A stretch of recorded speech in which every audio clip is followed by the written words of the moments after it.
Welcome to the GrandMA 3 Fundamentals series. In the last video, we learned how to patch our fixtures, select them, as well as control their parameters.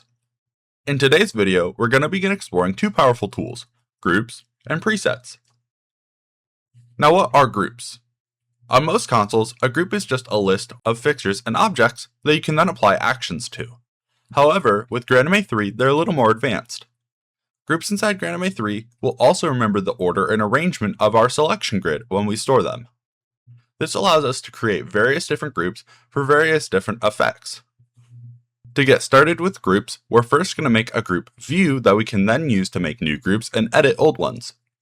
I'll open a new group window, I'll open my groups pool, and I'll open my selection grid. I can then store this as a new view and call it groups. To make my first group, I'll select all of the fixtures I have. We can now see them up here in the selection grid. To make our first group, I'll store this as a new group slot. We now have two different ways that we can label this. Since we already have the white box showing that we have this group selected, we can either start typing with our keyboard, or we can click and drag on the pool slot and select Label. I'll label this group Viper Washes so I remember what's a part of it. We can also edit the order and arrangement of our selection grid from this window. We'll go into the setup mode of our selection grid, and we can now start selecting and moving our fixtures. If we want a group to remember exactly how our selection grid looked like, we can turn on Preserve Grid Positions. One thing to note if you're using the selection grid to make your groups.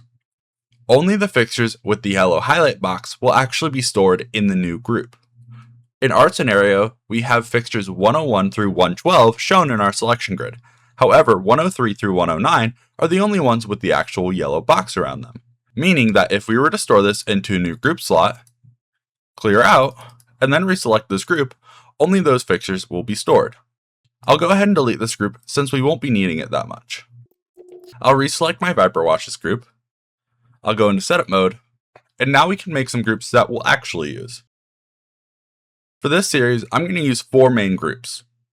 I want a left group, a right group, an odd group, and an evens group. I'll start by selecting the left side of my fixtures, and then store this as a new groups pool. I'll then label this left.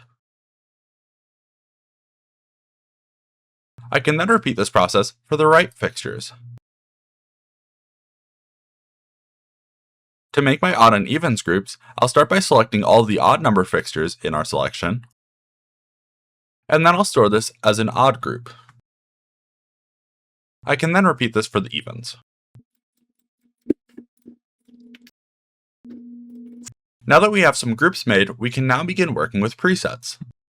To get started, we're first going to make a preset view window that we can use. We'll open up a new view slot.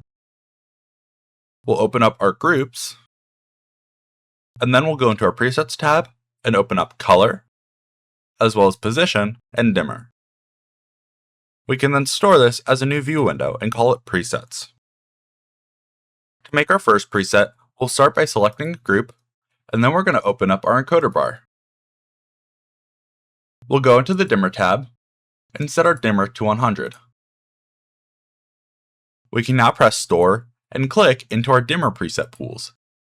Any of the pools that have attribute-specific names like dimmer, position, and color will only take in that information. Meaning that if I were to take our current fixtures and add a tilt to them, and then try to store it into the color preset pool, you'll see that no information was actually stored into this preset. These pools have a filter that will filter out such information. We'll clear out, reselect our groups, and we'll make some new dimmer presets to add on to our first one.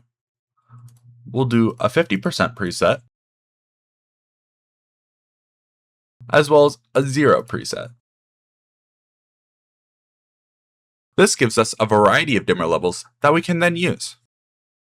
For our position presets, we'll go to our position, and we'll change our tilt to -45.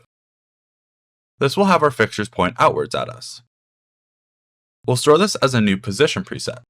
We can then label this -45. Now we can go into color and make some color presets.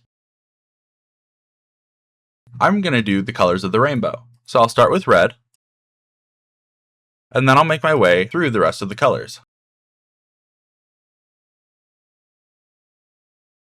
One thing to know when working with presets is preset types. We have three main types of presets in GrandMA 3. For instance, our dimmer presets all have a gray hue. This means universal. This attribute and preset can be applied to any fixture. For our color, we have an orange G. This stands for global. That means that any fixtures with the same fixture type can use these color presets. However, if we were to add more of our fixtures, our position preset with the red S for selective would still only apply to those fixtures we made the preset with. This is useful to know, especially when you add other fixture types into your show file. Now we can start using these presets. We can go into our 3D view, and we'll resize our actual 3D viewer. We can then add our preset types. We'll start with dimmer, position, and color. I'll then resize the dimmer preset pool to add in a groups pool.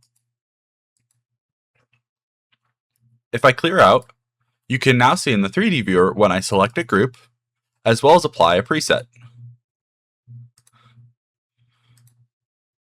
This is how we can begin programming with reusable data, rather than hard-coding our values into our sequences. Using these tools together, you can create some really fun and exciting looks to use in your shows. In the next video, we're going to be looking at recording our information into cues and sequences so we can start turning these building blocks into an actual show. If you're liking the series so far and want to see more, make sure you subscribe, like the video, and comment something down below. Thanks for watching, and I'll see you next time on the Cue Stack.